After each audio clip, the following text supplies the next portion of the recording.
નમસ્કાર વિદ્યાર્થી મિત્રો, ધોરણ 12 વિષય અર્થશાસ્ત્ર એમાં આપણે ચેપ્ટર નંબર 8 ભણી રહ્યા હતા. એમાં ચેપ્ટર નંબર 8માં આપણે કૃષિ ક્ષેત્ર એટલે કે કૃષિ ક્ષેત્ર શું છે દેશ માટે એ વાત ભણી રહ્યા હતા. તો કૃષિ ક્ષેત્રની વાત કરીએ મિત્રો, તો એમાં આપણે એક મહત્ત્વનો ચેપ્ટરનો પ્રશ્ન કે અર્થતંત્રની કરોડરજ્જુ સમાન કૃષિ ક્ષેત્ર ગણવામાં આવે છે, સમજાવો. 2 માર્ક્સ અને 3 માર્ક્સમાં પૂછાય છે. એ પ્રશ્ન આપણે ભણ્યા અને એ પરથી આપણે સાબિત પણ કરી ચૂક્યા છીએ અને સાબિત પણ થાય છે કે કોઈ પણ ક્ષેત્ર હોય એ પ્રત્યક્ષ રીતે કે પરોક્ષ રીતે ક્યાંય ને ક્યાંય તેની સાથે કૃષિ ક્ષેત્ર સાથે જોડાયેલો હોય છે. એટલા માટે જ આપણે આ ચેપ્ટરમાં બીજો ટૉપિક છે ભારતમાં કૃષિ ક્ષેત્રની વર્તમાન સ્થિતિ. ભારતમાં કૃષિ ક્ષેત્રની વર્તમાન સ્થિતિ મિત્રો, આ ટૉપિક ભણવાનો છે. ભારતમાં કૃષિ ક્ષેત્રની વર્તમાન સ્થિતિ અથવા તો એને ટૂંકમાં કહેવાય એનું મહત્ત્વ.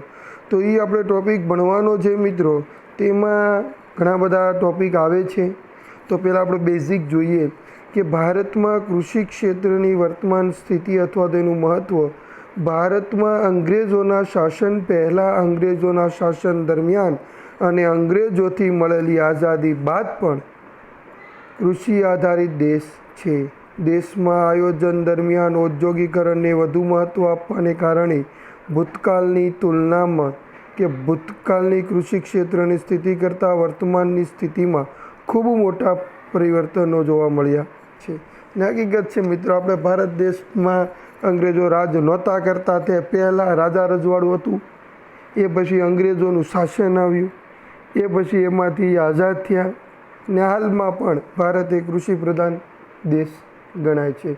એટલે વસ્તીનો એક સૌથી મોટો ભાગ કૃષિ ઉપર આધીન છે.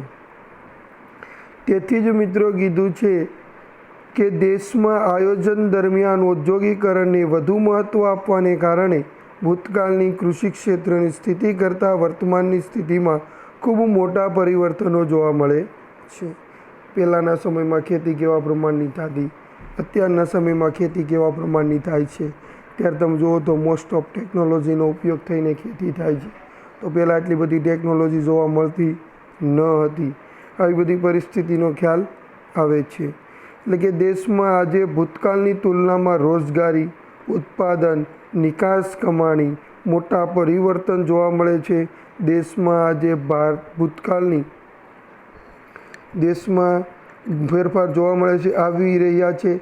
અને તેથી જ મિત્રો કહે છે કે દેશમાં ખેતી ક્ષેત્રે નોંધનીય બાબત એ રહી છે કે તે અર્થતંત્રના ખૂબ મોટા રોજગારીના ક્ષેત્રને ઉપયોગી રહ્યું છે. છતાં દેશની કુલ આવક એટલે કે રાષ્ટ્રીય આવકમાં કૃષિ ક્ષેત્રનો ફાળો અન્ય ક્ષેત્રની તુલનામાં ખૂબ ઓછો નોંધાયો છે. ધ્યાન રાખજો, કૃષિ ક્ષેત્રનો ફાળો અન્ય ક્ષેત્રની તુલનામાં ઓછો નોંધાયો છે. આ ફેરફાર ઉપરાંત અન્ય ફેરફાર કેવા પ્રકારના અને કઈ દિશામાં છે તે સમજવા કૃષિ ક્ષેત્રની વર્તમાન એટલે હાલની સ્થિતિ સમજવી ખૂબ જ કેવી છે, જરૂરી છે. ટૉપિકમાં આખું એવું જ કહેવા માંગે છે મિત્રો કે પહેલાંના સમયમાં ભારતમાં ખેતી થતી, રાજા રજવાડા હતા ત્યારે પણ ખેતી થતી. એ પછી અંગ્રેજોનું શાસન આવ્યું ત્યારે પણ ખેતી થતી અને એમાંથી આઝાદ થયા એ પછી પણ ખેતી થઈ છે. પરંતુ એ બધી ખેતીમાં ઘણા બધા પરિવર્તનો જોવા મળ્યા છે. એ પરથી ભારતની વર્તમાન સ્થિતિને ધ્યાનમાં રાખી મિત્રો એમાં એના મુદ્દાઓ પડે છે. તો આપણે એના મુદ્દાની જાણકારી મેળવીએ મિત્રો. તેનો પહેલો મુદ્દો છે રાષ્ટ્રીય આવકમાં ફાળો, બીજો મુદ્દો છે રોજગારી, ત્રીજો છે નિકાસ આવક, ચોથો છે જીવન ધોરણ, પાંચમો છે કૃષિ ઉત્પાદનમાં વૃદ્ધિ, છઠ્ઠો છે ઔદ્યોગિક વિકાસનો પાયો મિત્રો. આ 6 મુદ્દા છે મિત્રો. કેટલા મુદ્દા? 6 મુદ્દા. તો 6 મુદ્દામાં તમારે લોકો યાદ એ રાખવાનું છે મિત્રો, તમારે લોકોએ આ ટૉપિકમાં યાદ એ રાખવાનું છે, તમે જે માહિતી લખી રહ્યા છો, વાંચી રહ્યા છો કે સમજી રહ્યા છો, એ માહિતીમાં ભારતમાં કૃષિ ક્ષેત્રની વર્તમાન સ્થિતિને ધ્યાનમાં રાખીને રજૂ કરવામાં આવે છે. એટલે કે રાષ્ટ્રીય આવકમાં ફાળો રાષ્ટ્રીય આવકમાં ફાળાની વાત આવે મિત્રો, એટલે કે કયા ક્ષેત્રને લઈને રાષ્ટ્રીય આવકમાં ફાળાની વાત આવે છે? રાષ્ટ્રીય આવકમાં ફાળો પણ કયા ક્ષેત્રને? કૃષિ ક્ષેત્રને લઈને. શેને લઈને? કૃષિ ક્ષેત્રને લઈને. કે કૃષિ ક્ષેત્રને લઈને રાષ્ટ્રીય આવકમાં ફાળો કેટલો છે, કેવા પ્રમાણનો છે, એની વાત કરવામાં આવે છે. તો આપણે જોઈએ રાષ્ટ્રીય આવક મિત્રો. સામાન્ય રીતે ખેતી ક્ષેત્રની આવકને પ્રાથમિક ક્ષેત્રની આવક પણ કહેવામાં આવે છે. અંડરલાઇન કરજો, 1 માર્ક્સનો ટૂંકો પ્રશ્ન અટવાડવા માટે પૂછી લે. સામાન્ય રીતે ખેતી ક્ષેત્રની આવકને પ્રાથમિક ક્ષેત્રની આવક પણ કહેવામાં આવે છે, જેમાં ખેતીના પાક, મરઘાપાલન, મત્સ્યપાલન, પશુપાલનનો સમાવેશ, કે ખેતી સાથે સંલગ્ન જોડાયેલા ઉદ્યોગનો પણ સમાવેશ થાય છે. આર્થિક સર્વે 2011-12 મુજબ 1950-51માં રાષ્ટ્રીય આવક એટલે કે GDP ગ્રોસ ડોમેસ્ટિક પ્રોડક્ટમાં ખેતી ક્ષેત્રનો ફાળો કેટલો હતો? 53.1% હતો. તે 1956થી શરૂ કરવામાં આવેલી કઈ ઔદ્યોગિક ક્રાંતિને મહત્ત્વને કારણે ઘટાડા તરફ રહી છે. એટલે કે કહેવાનો મિનિંગ આવે છે મિત્રો કે 1950-51માં ભારતમાં કૃષિ ક્ષેત્રમાં રાષ્ટ્રીય આવકમાં ફાળો 53.1 એટલે કે 50% કરતાં વધારે જોવા મળતો હતો. જે બીજી પંચવર્ષીય યોજના, વર્ષ કીધું ને 1956, જે બીજી પંચવર્ષીય યોજનાથી શરૂ કરવામાં આવેલી ઔદ્યોગિક ક્રાંતિને કારણે તે સતત ને સતત કેવો જોવા મળ્યો છે? ઘટતો જોવા મળ્યો છે, જે તમે ઉપરના કોષ્ટકમાં સ્પષ્ટપણે જોઈ શકો છો. 2011-12માં ઘટીને રાષ્ટ્રીય આવકમાં ફાળો 13.9% રહેવા પામ્યો છે. તેથી રાષ્ટ્રીય આવકમાં કૃષિ ક્ષેત્રના ફાળામાં થતો ઘટાડો મુખ્યત્વે કેવી બિન કૃષિ ક્ષેત્રમાં ઝડપથી થયેલા વૃદ્ધિને પરિણામે છે. અને ભારતમાં કૃષિ ક્ષેત્રોનો વિકાસ એક જટિલ પ્રશ્ન બની રહ્યો છે મિત્રો, ને એક હકીકત છે મિત્રો. આ એ દિન મિત્રો, આ કોષ્ટક તમને સ્પષ્ટ કરે છે કે રાષ્ટ્રીય આવકમાં ફાળો ભારત દેશમાં આઝાદી થઈ અને હાલની પરિસ્થિતિ સુધી કૃષિ ક્ષેત્રમાં રાષ્ટ્રીય આવકના ફાળાનું પ્રમાણ કેવું રહ્યું છે. તો તમે જોઈ શકો છો 1950-51માં રાષ્ટ્રીય આવકમાં ફાળો કયા ક્ષેત્રોમાંથી? કૃષિ ક્ષેત્રમાંથી કેટલો હતો? 53.1% હતો. જે 1960-61માં કેટલો થયો? 48.7% થયો. 1970-71માં 42.3%, 80-81માં 36.1%, 90-91માં 29.6%, 2000-2001માં 22.3% અને 2011-12માં કેટલો થયો? 13.9%. કોષ્ટકમાં તમે મિત્રો સ્પષ્ટપણે જોઈ શકો છો. કોષ્ટકમાં વર્ષની આઝાદી પછી 1950થી લઈ અને 2011-12 સુધી સતત ને સતત રાષ્ટ્રીય આવકમાં ફાળો કેવો થતો જાય છે? ઘટતો જોવા મળે છે. પરંતુ કયા ક્ષેત્રને લઈને? કૃષિ ક્ષેત્રને લઈને. કયા ક્ષેત્રને લઈને? કૃષિ ક્ષેત્રને લઈને. એ પછીનું ક્ષેત્ર આવે છે રોજગારી ક્ષેત્ર. ભારતનું કૃષિ ક્ષેત્ર સૌથી વધુ રોજગારી આપતું ક્ષેત્ર છે. આઝાદી સમયે ભારતના 72% લોકો કૃષિ અને કૃષિ સાથે જોડાયેલા ઉદ્યોગ એટલે કે સંલગ્ન પ્રવૃત્તિ, કેવી પ્રવૃત્તિ? પશુપાલન, મત્સ્યપાલન, જંગલ, મરઘા બતકા ઉછેર વગેરેમાંથી રોજગારી મેળવતા હતા. અને આઝાદી બાદ ભારતીય અર્થતંત્રમાં વિકાસ ઝડપથી બનતા ખાસ કરીને ઉદ્યોગો અને સેવા ક્ષેત્રોનો વિકાસ એ કૃષિ ક્ષેત્ર કરતાં કેવો બન્યો છે? ઝડપી બનતા કૃષિ ક્ષેત્ર પરનો રોજગારી માટેનો આધાર કેવો થતો ગયો છે? ઘટતો ગયો છે. ટોપિકમાં મજાનું આવી? મજા લઈ મિત્રો. આ ટોપિકમાં તમને સ્પષ્ટ કીધું છે મિત્રો કેવું? તો ભારતમાં કૃષિ ક્ષેત્ર પહેલાં સૌથી વધુ રોજગારી આપતું ક્ષેત્ર છે. અને હાલ પણ મિત્રો વસ્તીની આધારે જોઈએ તો વસ્તીનો એક મોટો ભાગ કૃષિ ક્ષેત્ર ઉપર જ આધીન છે. તમે જોઈ શકો છો એમાં કીધું છે આઝાદી સમયે મિત્રો, એટલે આઝાદી એટલે કે 1950-51નો સમય, એટલે કે 1940થી 50 સુધીનો સમયગાળો. આઝાદી સમયે ભારતમાં 72% લોકો, કેટલા ટકા? 100%માંથી મિત્રો કોઈ વસ્તીનો ભાગ નથી આપ્યો. 72 લાખ નથી કીધા, સ્પષ્ટ કીધું છે કે 100% વસ્તીમાંથી 72% વસ્તી ક્યાંથી રોજગારી મેળવતી હતી? કૃષિ ક્ષેત્રમાંથી રોજગારી મેળવતી હતી અને કૃષિ ક્ષેત્રે જોડાયેલામાંથી રોજગારી મેળવતી હતી. અને આઝાદી બાદ ભારતીય અર્થતંત્રમાં વિકાસ ઝડપી બનતા ખાસ કરીને ઉદ્યોગ અને સેવા ક્ષેત્રના આ સ્વાભાવિક વસ્તુ છે. 1956 એટલે કે બીજી પંચવર્ષીય યોજનાથી ઉદ્યોગ ક્ષેત્રને વધુ મહત્ત્વ આપવામાં આવ્યું. તેથી આપણે જ છીએ મિત્રો હાલની પરિસ્થિતિમાં સિટીમાં રહીએ છીએ. બાપ દાદા ક્યાંય ને ક્યાંય ખેતી સાથે દાદા અથવા તો કાકા કાકી કોઈ પણ વ્યક્તિ આપણા ઘરનો સદસ્ય ખેતી સાથે જોડાયેલો જ છે.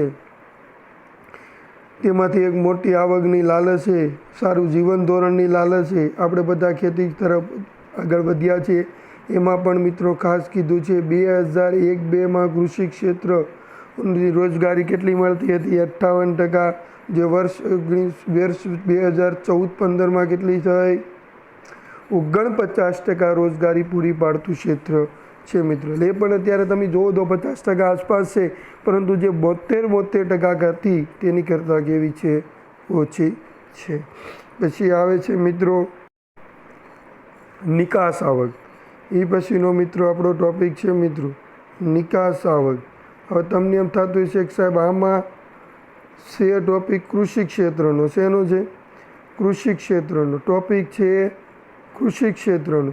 તો આમાં નિકાસ આવકની ક્યાં વાત આવી મિત્રો? ભારત કૃષિ ક્ષેત્રે વિભિન્ન જરૂરી ચીજ વસ્તુઓ કે દેશમાં ઉત્પન્ન થતી નથી અથવા તો ઓછી ઉત્પન્ન થાય છે તેવી વસ્તુઓની આયાત કરવા માટેનું વિદેશી ઉડિયામણ મેળવી આપવા માટે જરૂરી નિકાસો દ્વારા દેશમાં પોતાનો ફાળો આપતું રહ્યું છે. એટલે કહેવાનો મિનિંગ, હવે તમને કદાચ મિત્રો ખ્યાલ ન હોય તો તમને કહી દઉં કે દુનિયાની આયાત નિકાસના શબ્દના મિનિંગ ખબર નથી ને, જ્યારે ભારત દેશ એ બીજા દેશ સાથે લે વેચ કરતું, એટલે કે આયાત નિકાસ કરતું. ભારતના મરી મસાલા, સુતરાઉ કાપડ આ બધીથી દુનિયા મિત્રો દીવાની હતી ને એ દીવાની પનાળા લીધે જ આ બધી પ્રજાતિઓ ભારતને ગોતતી ભારતમાં આવી.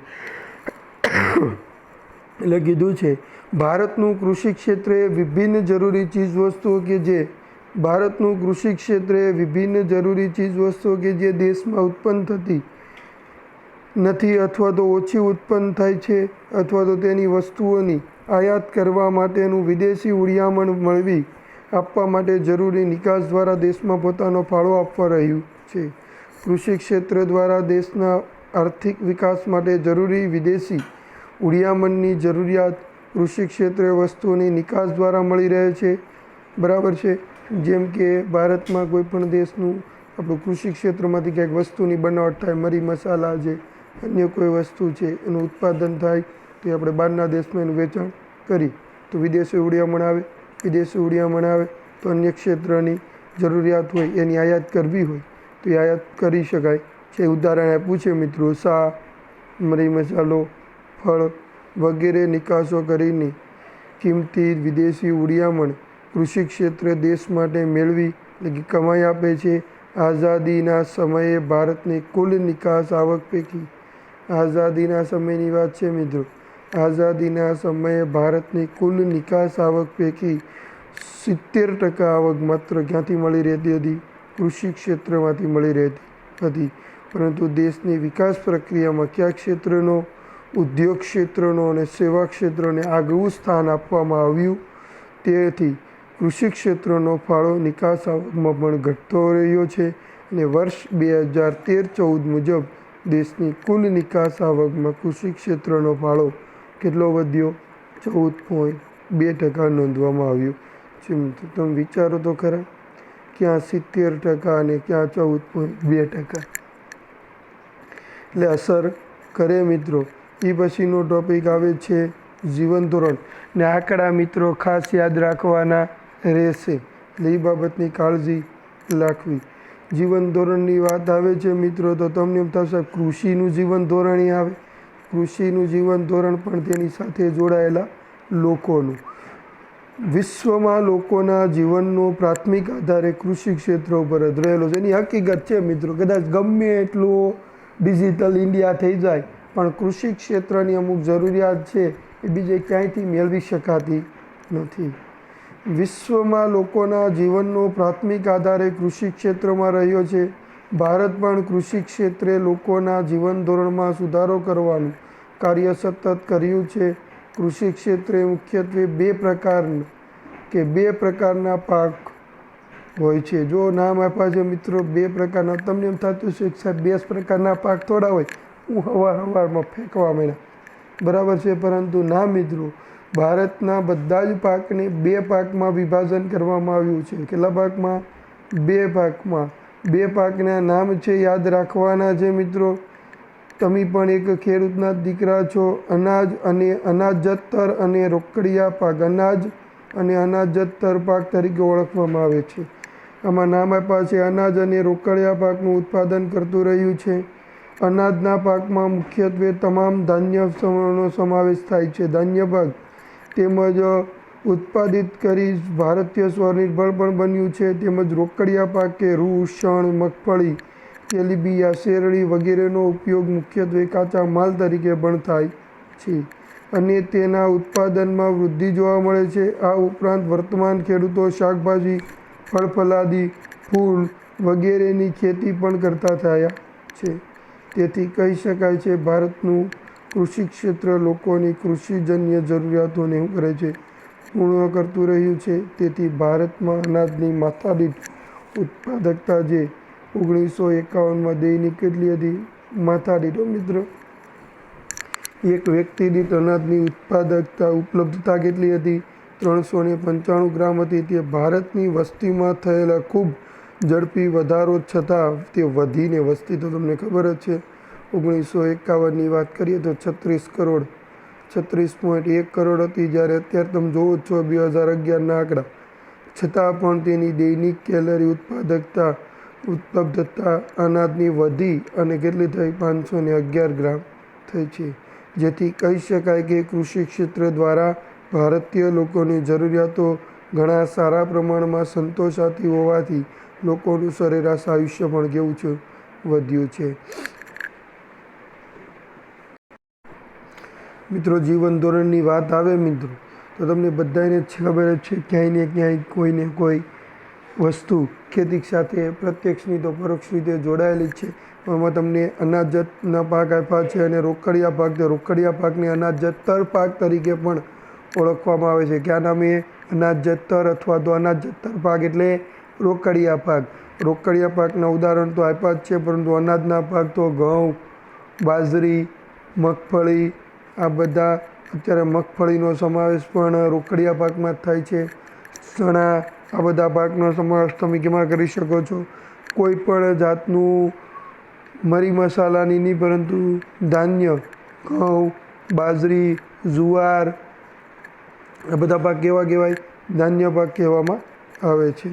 એ પછીનો ટોપિક આવે છે કૃષિ ઉત્પાદનમાં વૃદ્ધિ. વૃદ્ધિ એટલે વધારો, કે પહેલાં કેટલું ઉત્પાદન હતું, અત્યારે કેટલું થાય છે, એની વાત કરે છે મિત્રો. કૃષિ ઉત્પાદનમાં વૃદ્ધિની વાત કરે છે કે આઝાદી સમયે કેટલું ઉત્પાદન થતું હતું અને આઝાદી પછી કેટલું ઉત્પાદન થાય છે.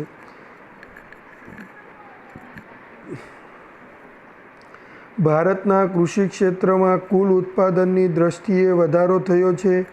અનુસૂચિમાં જણાવ્યા મુજબ અનાજનું ઉત્પાદન વર્ષ 1951માં કેટલું હતું?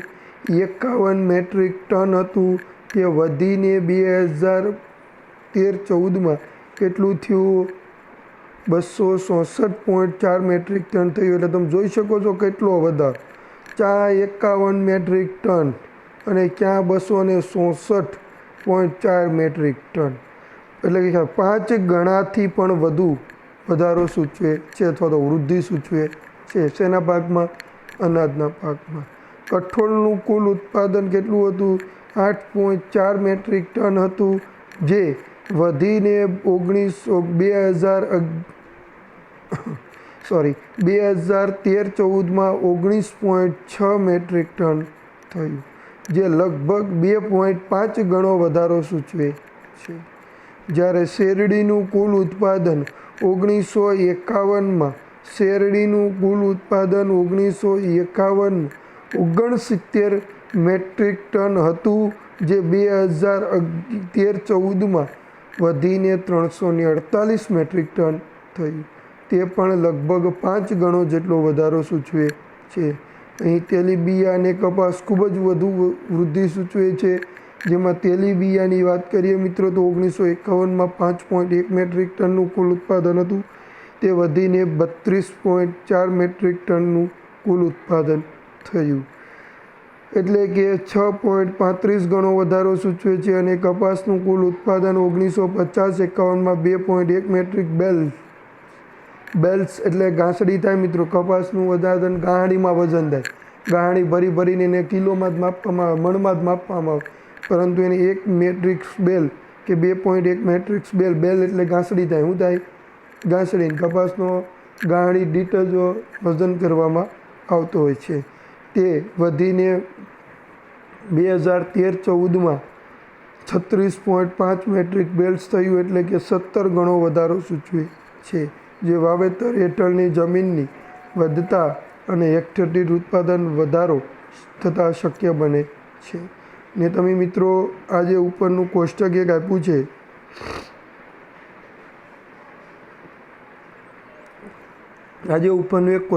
છે, મિત્રો. એ કોષ્ટકમાં તમને નીચે જે તમે આ જે ભણ્યા છો બધું, આજે આપણે થિયરી છે એ બધી જ તમે લખી શકો છો, પણ ક્યારે તમને ઉપરનું કોષ્ટક આવડતું હશે ત્યારે. તે ચલો મિત્રો આગળ વાત કરીએ તો મેટ્રિક ટન એટલે બધાને ખબર હશે, પણ મેટ્રિક એટલે શું એ તમારે જાણવાનું છે. બધું હું કહી દે, તમે ઘેર કાંઈ કરશો નહીં. અનાજની વાત કરીએ મિત્રો તો અનાજમાં 1950-51માં 51 મેટ્રિક ટન હતું, તો 2013-14માં વધીને 266.4 મેટ્રિક ટન થયું.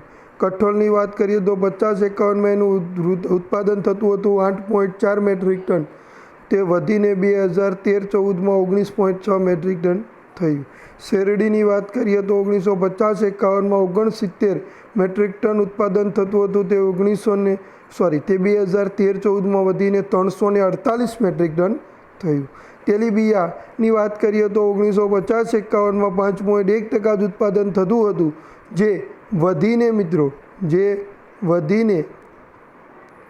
વધીને વાત આવીએ તો 32.4 મેટ્રિક ટન થયું. કપાસ એટલે કે મેટ્રિક્સ બેલ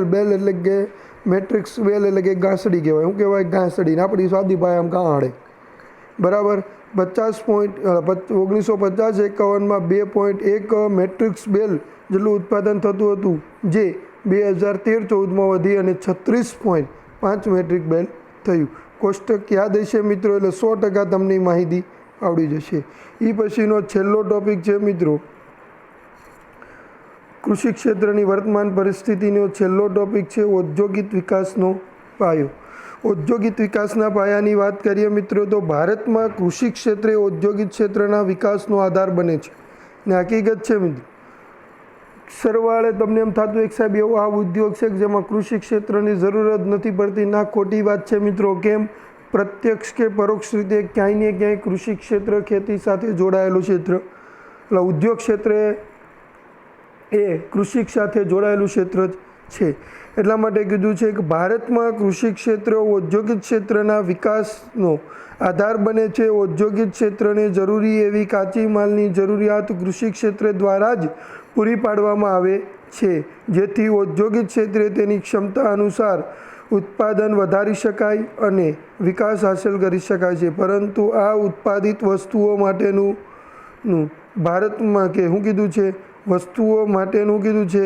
ભારતમાંનું સૌથી મોટું બજાર કયું ક્ષેત્ર ગણાય? ગ્રામ્ય ક્ષેત્ર જ ગણાય. કેમ મિત્રો? તમને બધાને ખબર છે કે બધાને કંઈ ઉદ્યોગ સાથે જોડાયેલા નથી. બરાબર. વસ્તીનો એક મોટો ભાગ હાલની પરિસ્થિતિ પ્રમાણે પણ રોજગારી ક્યાંથી મેળવે છે? કૃષિ ક્ષેત્ર. એ તમે આ જ ટોપિકમાં આગળનો ટોપિક જો બતાવું છું તમને, એ બતાવું છું એ ટોપિકમાં જોઈ શકો છો તમે.